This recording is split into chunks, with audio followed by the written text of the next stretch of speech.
नमस्कार, मैं रंजन। आप देख रहे हैं बिहार ग्राउंड न्यूज फास्ट। आज हम बात करेंगे इमामगंज उपचुनाव 13 नवंबर को समाप्त हो गई है। आखिरकार वहां से कौन बाजी मार रहा है, क्योंकि वहां से जो गया के सांसद बन गए हैं जीतन राम मांझी, वो पहले इमामगंज से विधायक हुआ करते थे, लेकिन अभी उनकी बहू जो हमसे उम्मीदवार है और काफ़ी मजबूत है। वहीं दूसरे तरफ आरजेडी ने भी अपना उम्मीदवार रोशन मांझी के रूप में बनाया है, और रोशन मांझी भी कहा जाता है कि वहाँ की जमीनी नेता है। और सबसे बड़ा तो वहाँ जनसुराज ने खेला किया, क्योंकि जनसुराज ने वहाँ के डॉक्टर जितेंद्र पासवान को उम्मीदवार बनाया। और कहा जाता है कि जितेंद्र पासवान जो अभी उन्होंने जब चुनाव लड़े, अपना दो दस्तावेज दिए, तो वो 12वीं पास है, तो इसलिए उनको झोला साहब डॉक्टर अब कहा जा रहा है। लेकिन झोला साहब डॉक्टर ही काफ़ी कोरोना काल में मदद किए, हर समय गरीबों का मदद करते हैं, हर समय वहाँ के लोगों का मदद करते हैं, इसलिए वहाँ तिनकुनिया मुकाबला था। अब बात कर लेते हैं कि आखिरकार यहाँ कितने परसेंट वोट हुआ है। तो यहाँ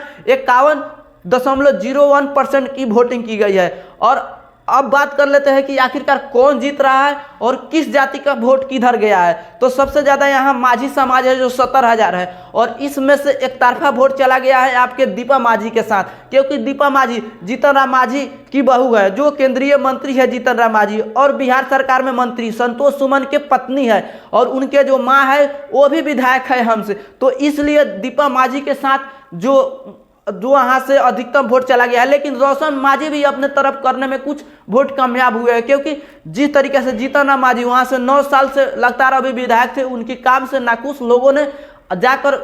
रोशन मांझी को वोट दिया। आरजेडी के जो उम्मीदवार है उनको वोट दिया, और लालू तेजस्वी की जोड़ी की वजह से भी कुछ मांझी का वोट चला गया है आपके रोशन मांझी के साथ। वहीं दागी ने सबसे ज़्यादा खेल किया है, क्योंकि दागी यहाँ अच्छी खासा है, 40,000 है, जो कहा जाता था कि वो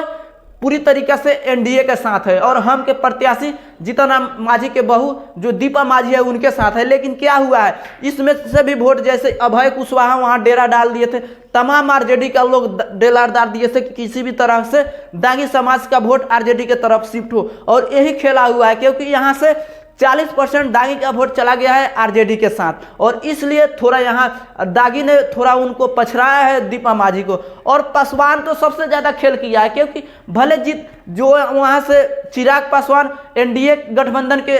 वो उसमें शामिल है, लेकिन एक भी बार प्रचार करने नहीं गया, और पासवान समाज से ही जनसुराज ने अपना उम्मीदवार बनाया था जितेंद्र पासवान को, और जितेंद्र पासवान के साथ पासवान चला गया है। और कुछ वोट आया है आपके जो दीपा माझी है उनके साथ, और कुछ वोट आया है रोशन मांझी के पास, लेकिन ज़्यादा वहाँ वोट चला गया है जितेंद्र पासवान की ओर। तो इसलिए पासवान समाज में इस बार काफ़ी खेल किया है, जिससे एनडीए को घाटा लगेगा। हरिजन समाज का भी ठीक ठाक वोट है 70,000, और इसमें से कहा जा रहा है कि विभाजन हुआ है, क्योंकि पूरी तरीके से ताकत झोंक दिए थे आरजेडी गठबंधन यानी इंडिया गठबंधन, और दूसरे तरफ एनडीए गठबंधन ने भी पूरी तरीके से ताकत झोंक दिया था। और जिस तरीके से जीतन राम मांझी वहाँ से विधायक हुआ करते थे, अभी वो सांसद गया का बन गए, क्योंकि इसीलिए उस पर चुनाव हो रहा है, तो उनके पास अभी सब साधन है, और इसलिए साधन के दम पे कुछ अपने तरफ वहाँ जो हरिजन वोट है उसमें बिखरा हुआ है, और तीनों तरफ वो वोट चला गया है। वैश्य समाज 24,000 है, और वैश्य समाज में से कहा जा रहा है कि इस बार कुछ बिखरा हुआ है, क्योंकि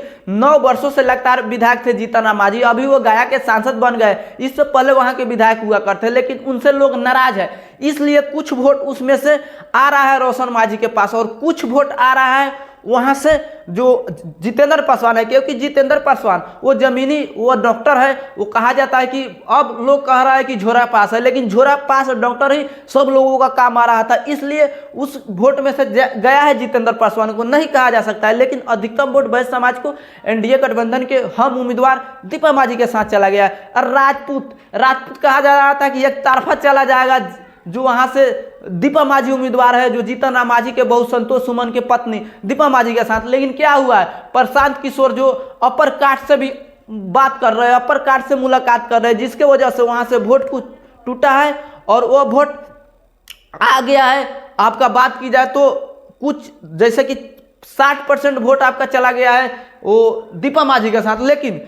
30% वोट अपने तरफ करने में जनसुराज के जितेंद्र पासवान कामयाब हुए हैं, और 10% के आसपास रोशन मांझी को भी गया है। भूमियार का भी वही खेला है जो 9,500 के आसपास, सेम टू सेम बात हुआ है। प्रशांत किशोर अपने तरफ करने में कुछ वोट कामयाब हुए, लेकिन उस कदर नहीं करने में कामयाब हुए। लोहार, पासी, कहार, नाई समेत अन्य जाति 63,000 के आसपास है, और उसमें से कहा जा रहा है कि ये 63,000 वोट सब पार्टियों में बांटा गया है, जो कहा जा रहा है कि 30% 35% थोड़ा मोरा का डिफेंड की वजह से इधर उधर गया है, क्योंकि जीतन राम मांझी से लोग नाराज थे और इसलिए बड़ा खेला हुआ है। और सबसे बड़ा बात, मुस्लिम एक तरफा वोट कर दिए है वहां से रोशन मांझी को, और रोशन मांझी इसीलिए मजबूत हुए क्योंकि 28,000 वोट एक तरफा 28,000 के आसपास है, MOI समीकरण उनके साथ आया है, जिसके वजह से रोशन मांझी काफी मजबूत हुए। लेकिन अंतिम क्षण में